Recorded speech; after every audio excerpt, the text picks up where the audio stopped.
Breaking news చూస్తున్నాం. ఛత్తీస్గఢ్లో మావోయిస్టులు వర్సెస్ పోలీసులు అన్నట్టుగా వార్ నడుస్తుంది.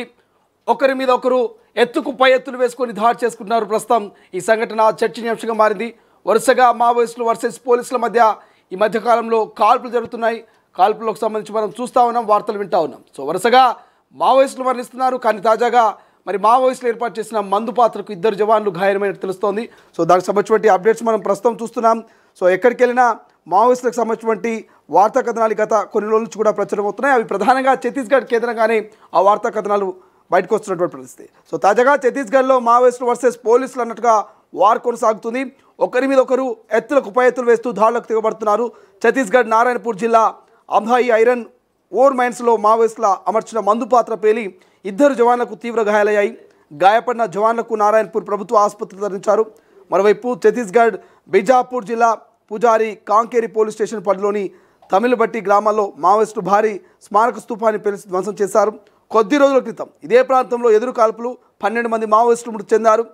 ఇంకోవైపు సుక్మా జిల్లా చింతల్నార్ ఠాణా పరిధి రాయగూడెం బేస్ క్యాంప్ నుంచి సిఆర్పిఎఫ్ జిల్లా ఫోర్స్ సంయుక్తంగా జబ్బగట్ట అటవీ ప్రాంతంలో కూంబింగ్ నిర్వహించారు. గురువారం తెల్లవారుజామున వీరిని పసిగట్టిన మావోయిస్టులు అక్కడి నుంచి తప్పించుకున్నారు.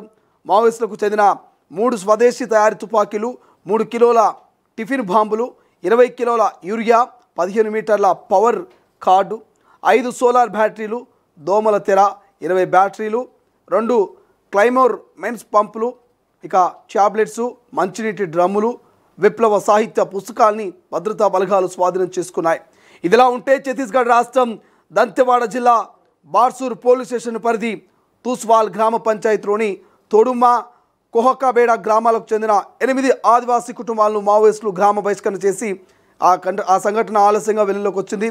ఈ 2 గ్రామాలకు చెందిన ఆదివాసీ కుటుంబాలు పోలీసులు ఇన్ఫార్మర్గా తయారై మావోయిస్టు ఉద్యమాన్ని దెబ్బతీస్తున్నారని అనుమానంతో దాదాపు 50 మంది మావోయిస్టులు ఆయుధాలు ధరించి గ్రామాల్లోకి చొరబడ్డారు.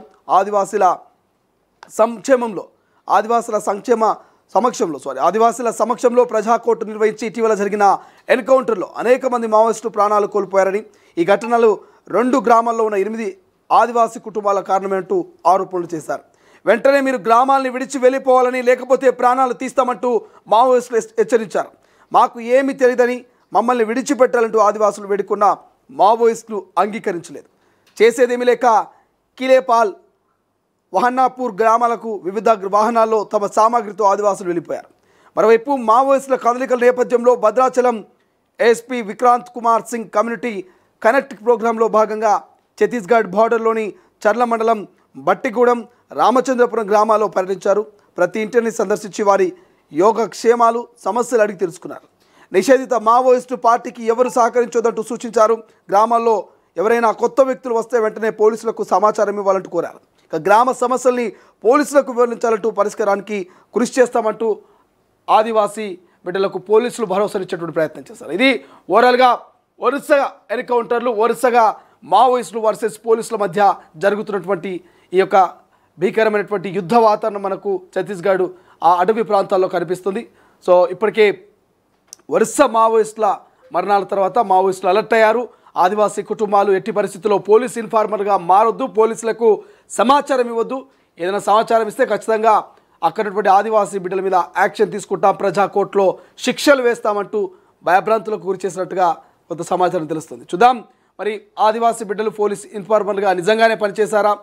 ఒకవేళ పనిచేస్తే మావోయిస్టు బెదిరింపులకు వాళ్ళు భయపడి ఇన్ఫార్మర్గా ఉన్నటువంటి వాళ్ళు ఇన్ఫర్మేషన్ ఇవ్వకుండా ఆగిపోతారా?